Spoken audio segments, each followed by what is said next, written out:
надморска височина сме в момента. Стане за радио Дейзи.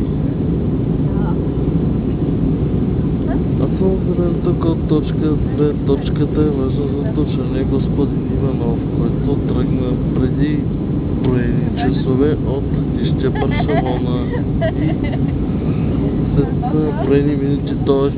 в момента ще кацне в Германия, Дюзелдорф.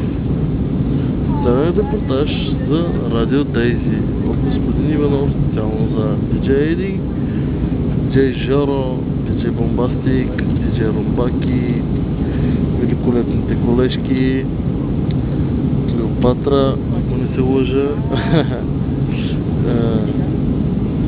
и Ники Колева, за моята внучка, прекрасна внучка, и в момента кацаме, ето го и градът, ето и самолета.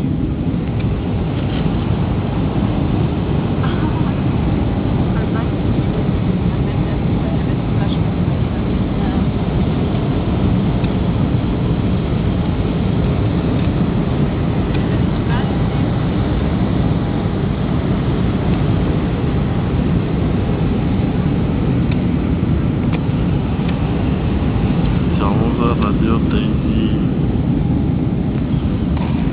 Само за Радио Дейзи.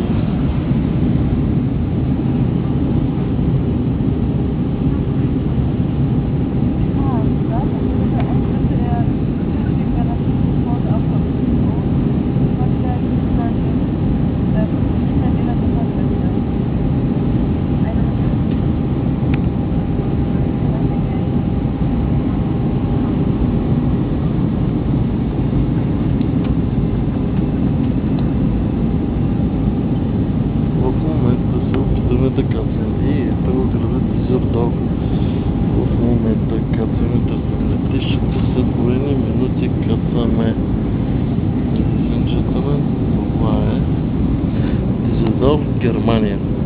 Аз съм заден тук от точка 2, който лети от Барселона, Испания, и който снима специални кадри, които по принцип са забранени за обществото и пътниците, които пътуват с авиокомпании и самолети, за информация и за реклама на самолетната компания и за любопитните, с която компания пътува. Заявлението по точка 2 все пак пътува с Air Berlin.